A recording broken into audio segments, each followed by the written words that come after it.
안녕하십니까. 광산시민연대 수석대표 맡고 있는 이만필입니다. 반갑습니다. 지난번에 저희가 광산시민연대 정치문학 강좌를 시작을 했습니다. 그래서 제1강으로 미얀마 군사 쿠데타와 민주화운동에 관련된 내용을 여러분들에게 이제 말씀을 드렸는데요. 오늘은 정치문학 강좌 제2강으로 국가보안법 폐지, 국민청원운동 관련된 부분과 또 국회가 어떤 역할을 해야 되는지 이에 대해서 여러분들에게 말씀을 드리고자 합니다. 지난 5월 10일에 시작된 국가보안법 폐지를 위한 국민청원운동이 19일에 국민들의 적극적인 관심과 참여에 의해서 10만 명이 달성이 됐습니다. 법제사법위원회 20일에 회부가 되었고 오늘이죠. 그다음에 이번 청원이 9일이라는 짧은 시간에 이루어진 것은 이제 통일 및 진보운동 세력들, 특히 민노총이라든가 이런 단체에서 조직적으로 참여를 했기 때문에 실은 짧은 시일 내에 이렇게 청원이 10만 명이 달성되지 않았나 생각이 됩니다.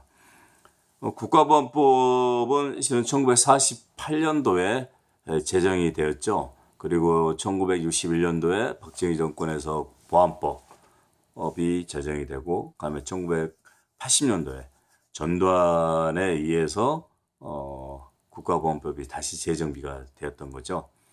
근데 이 국가보안법은 국민의 생명과 안전을 지켜내는 법이어야 되는데 실은 오히려 그 반대로 국민의 생명과 안전에 심대한 피해를 주는 그런 법의 역사를 가지고 있습니다. 우리가 하나의 몇 가지 예를 들어보면 첫 번째는 1950년대 이승만 대통령의 정적이라고 할 수 있겠죠. 우리 진보당의 조봉암 당수가 국가보안법에 의해서 실은 형장의 이슬로 사라졌습니다. 그리고 1960년대 제1차 인혁당 사건, 1970년대 초에 제2차 인혁당 사건으로 인하여 실은 대법원에서 판결이 나자마자 8명의 사형수가 한꺼번에 사형을 당하는 일이 벌어졌습니다. 대부분 조작에 의해서 만들어진 부분이 있죠. 이렇게 정치 사범 같은 경우에는 실은 당시 시점에서 상당한 논란이 있는 부분이 있고 또 국가 권력에 의해서 실은 사법적 판결이 내려진 경우가 태반이었죠. 그렇기 때문에 실은 사형수로 되어 있다 하더라도 바로 사형을 시키면 안 됩니다. 그 이후에 정권이 바뀌고 또 다른 정치적 세력이 만들어졌을 때 다른 판단을 또 할 수 있는 거거든요.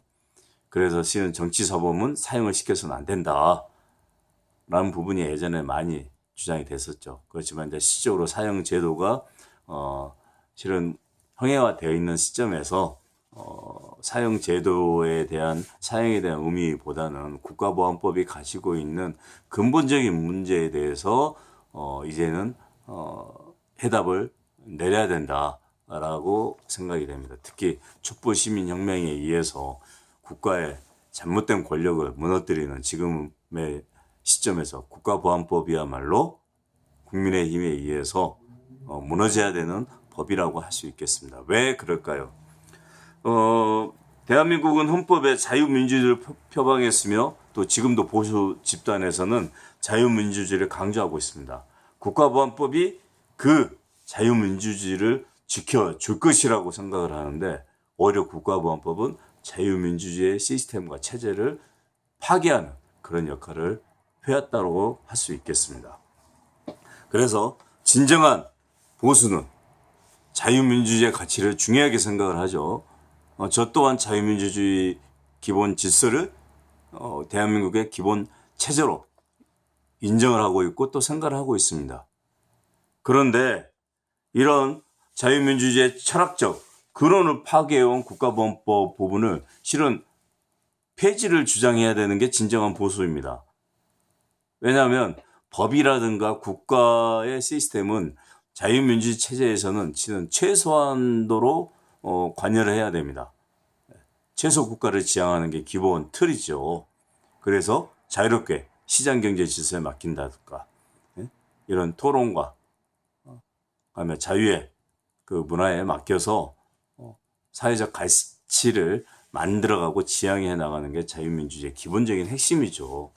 그런데 국가보안법처럼 귀에 걸면 귀걸이, 코에 걸면 코걸이, 그런 법은 법치의 근원을 두고 있지 않아요.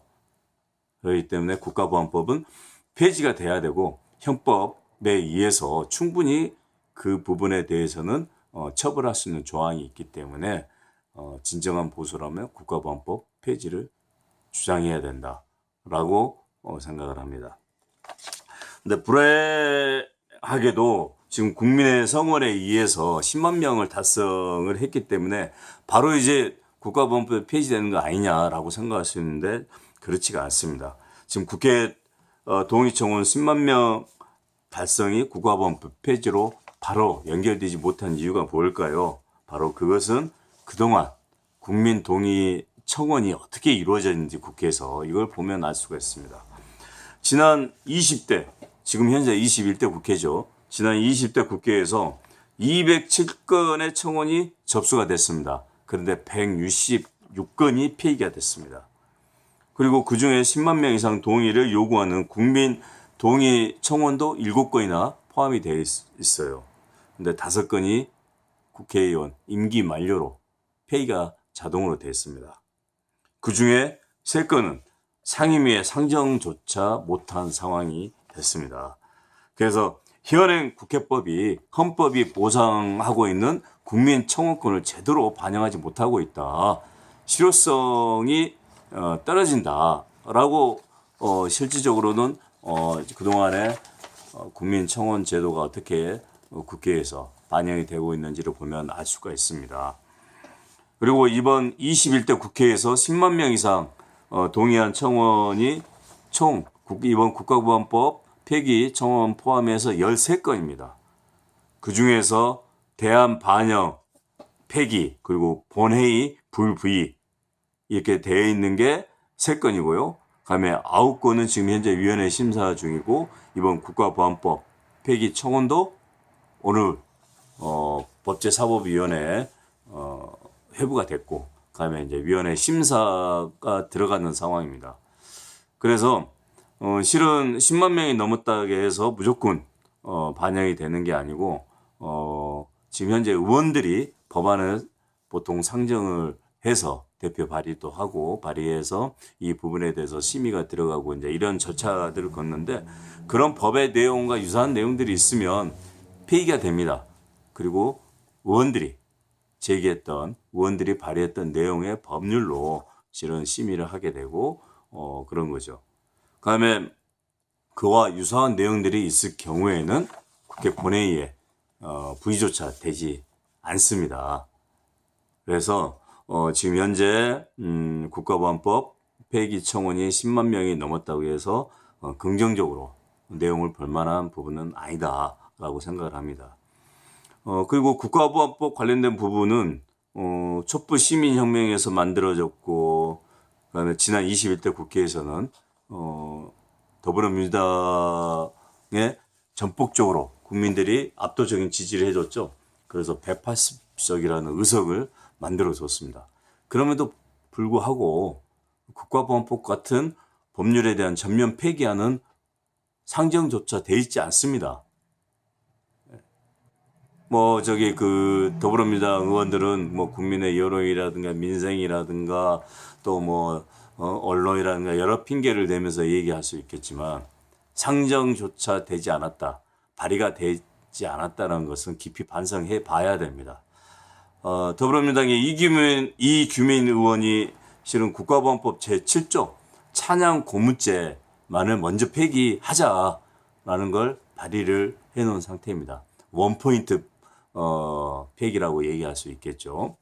근데 국가보안법은 7조만의 문제가 아니기 때문에 국가보안법과 같은 반통일적인 또 분단이 가져온 지금 잘못된 법안이라고 얘기할 수 있겠습니다.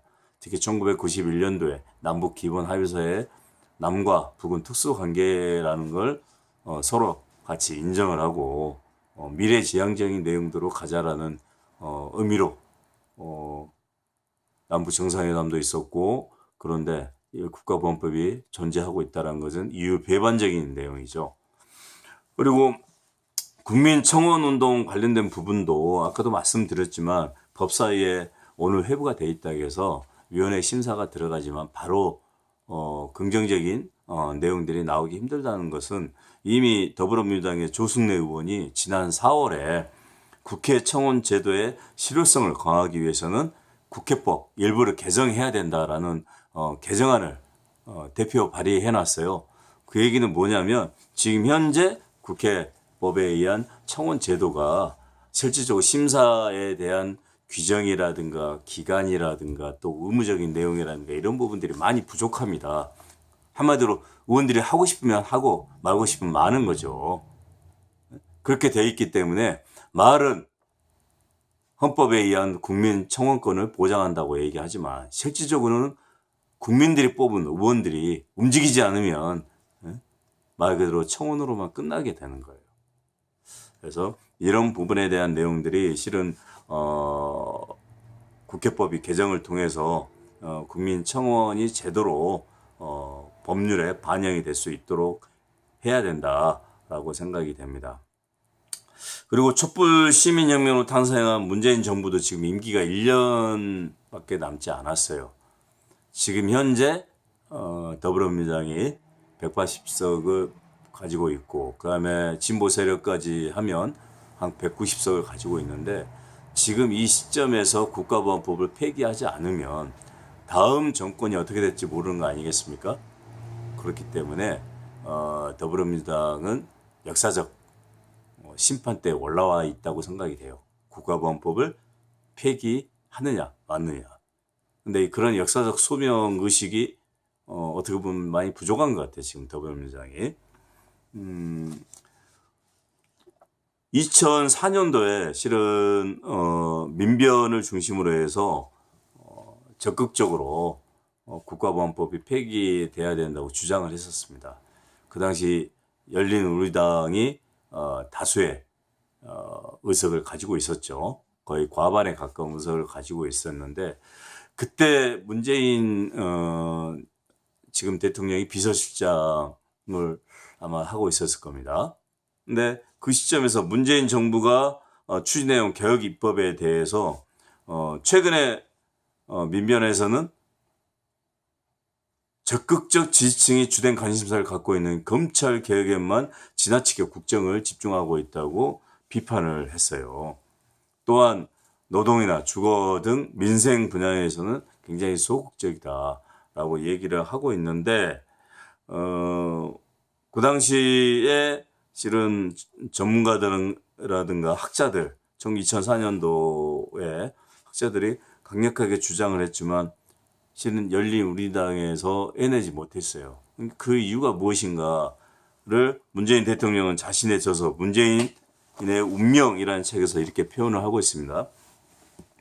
2004년 국가보안법 폐지를 못한 원인에 대해 당내 이견 조정에 실패했고 당시 열린우리당이 과반수 가까운 의석을 가지고도 당내 충분한 논의와 공감대를 형성하지 못했다고 얘기를 하고 있습니다. 즉 부정적 당시 여론, 보수 언론이나 이쪽을 얘기하겠죠. 압도하지 못한 이유가 무엇인가? 근본적인 이유가 무엇인가? 그게 보수 당이라든가 아니면 보수적인 언론에 때문에 못했다라고 얘기하는 것보다는 내부적인 문제가 컸다라는 거죠. 제대로 국민들에게 호소하지 못했던 측면들이 있다라고 2004년도에 실은 국가보안법 폐지 관련된 부분이 달성되지 못한 이유에 대해서 이렇게 밝히고 있어요. 즉 2004년도와 2021년도 시점으로 같이 연결해서 보면 제가 볼 때는 지금도 마찬가지라고 생각합니다. 보수당이 반대를 할 것이다. 국민의힘이 반대할 것이다. 또 보수 언론이 이 부분에서 강력하게 문제 제기를 할 것이다. 이제 이런 어떤 이유 때문인지 모르겠지만 실질적으로 아까도 말씀드렸지만 국가보안법 전면 폐지에 대한 법안조차 어느 누구도 발의를 하지 못하고 있고 고작 제7조 찬양 고무죄 폐기하자라는 법안만 올라와 있는 상태입니다. 그래서 더불어민주당은 실은 국가보안법 폐지하겠다라는 현재로 보면 강력한 의지가 별로 없다라고 이해를 하는 게 나을 것 같아요. 그래서 최근에 이제 더불어민주당이 보여준 태도로 보면 지난 총선에서 압도적인 표로 더불어민주당의 의석을 주었지만 검찰 개혁에만 집중하면서 국가보안법 폐지 등에 대한 논의는 해보지도 못하고 폐지 법안도 발의하지 못한 채 근 1년간을 이렇게 보내왔는데 올해는 실은 국민의힘의 반대도 불구하고 다수의 법안이 통과가 됐어요. 그 힘의 배경에는 더불어민주당이 실어준 국민의힘의 압도적 힘이라고 할 수 있겠죠. 그게 180석의 힘이죠. 그렇다면 더불어민주당이 의지를 갖고 있다면 충분히 국가보안법 폐지 관련된 부분에 대한 내용도 물론 여러 갈등에 부딪힐 수 있겠지만 충분히 실현시킬 수 있을 것이다. 라는 걸 예측할 수 있는 겁니다. 그래서 국가보안법 폐지는 시대적인 소명이고 보수와 진보 모두가 대한민국의 자유민주주의 헌법적 가치를 수호하고 분단된 국가에서 평화와 통일의 국가로 가는데 선행적으로 풀어야 할 과제가 바로 국가보안법 폐지이지 않느냐라고 생각을 합니다.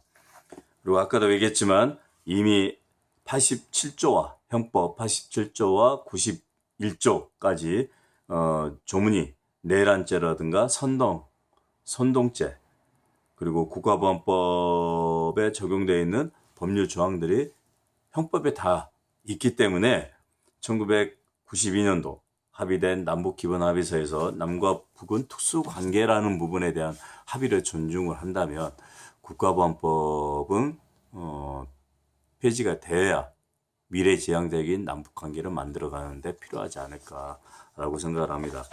그래서 국민의힘에서는 국가보안법이 자유민주주의를 지키는 최후의 보루라고 생각하고 있는 것 같지만 진정 자유민주주의를 지키는 것은 국가보안법이 아니라 깨어있는 국민입니다. 그렇기 때문에 헌법적 가치를 훼손하고 국민에게 막대한 피해를 주며 70년간 넘게 유지되어 온 국가보안법은 이제는 존재할 이유가 없고 역사의 유물로 남겨야 되는 게 지금 시대적 소명이라고 생각이 됩니다. 문재인 대통령도 2004년도 국가보안법 폐지가 달성되지 못한 주요한 이유가 야당이 아니고 또 언론이 아니라고 했습니다. 시대적 소명을 제대로 인지하지 못했던 여당의 이견이었다고 얘기를 하고 있습니다. 즉 열린우리당의 분열이 이번 더불어민주당에서 재현되지 않기를 저는 바랍니다. 민생을 이유로 국가보안법 폐지 논의를 지체한다면 그것은 대단히 어리석은 판단이고 국가보안법이야말로 가장 민생과 가까운 법입니다. 왜냐하면 민생은 국민의 생명과 안전을 지키는 것인데 국가보안법은 국민의 생명과 안전을 파괴하고 있습니다. 그렇다면 이것보다 더 급한 민생이 어디 있겠습니까? 경제적 활성화라든가 그리고 일자리 창출 또 여러 사회적 문제들을 해결하는 부분에 대한 법안들이 통과가 되고 또 그에 대한 충분한 논의와 시급함이 분명히 있습니다. 그렇지만 이에 앞서 더 시급한 부분이 실은 근본적으로 국민의 생명과 안전을 지키기 위해서는 국가보안법이 폐지가 돼야 된다라고 얘기할 수 있을 것입니다. 국민의 생명과 안전을 폐기했던 그것보다 더 큰 민생이 어디에 있겠습니까? 70년 넘게 국가 권력의 국가 폭력의 수단으로 유지되어 온 법이 사라지기에는 실은 다소 시끄러울 수도 있습니다. 그럼에도 불구하고 분단 시대를 넘는 것은 그렇게 쉬운 일이 아니기 때문에 국회 국민동의청원에 10만 명이 앞장서고 또 범진보가 190석을 가지고 있는 지금의 시점에서 촛불 정신이 여전히 살아있다라고 한다면 바로 지금 더불어민주당은 국가보안법을 폐지하는 데 적극적으로 나서야 되고 그러지 않을 경우에는 역사의 대뿐만 아니라 평화 통일의 역사 앞에 무릎을 꿇어야 되는 운명에 처할 것입니다. 그래서 이번 계기로 반드시 국가보안법이 폐지가 되고 자유민주주의를 수호하는 형법 제87조에서 91조까지의 내용들이 충분히 국가보안법을 대체할 수 있는 법률적 조항이 있기 때문에 다른 대체입법이 따로 필요가 없습니다. 이 부분에 대한 내용들을 정확히 인지를 한다면 국가보안법 폐지가 자유민주주의 체제를 붕괴하는 게 아니다라는 걸 충분히 알 수 있을 것입니다. 그래서 새로운 미래지향적인 시대로 가기 위해서는 반드시 국가보안법이 폐지가 되고 그리고 헌법이 보장하는 양심과 사상의 자유가 보장이 될 때 바로 대한민국은 진정한 자유민주주의 국가라고 얘기할 수 있을 것입니다. 자, 이만 마치겠습니다. 감사합니다.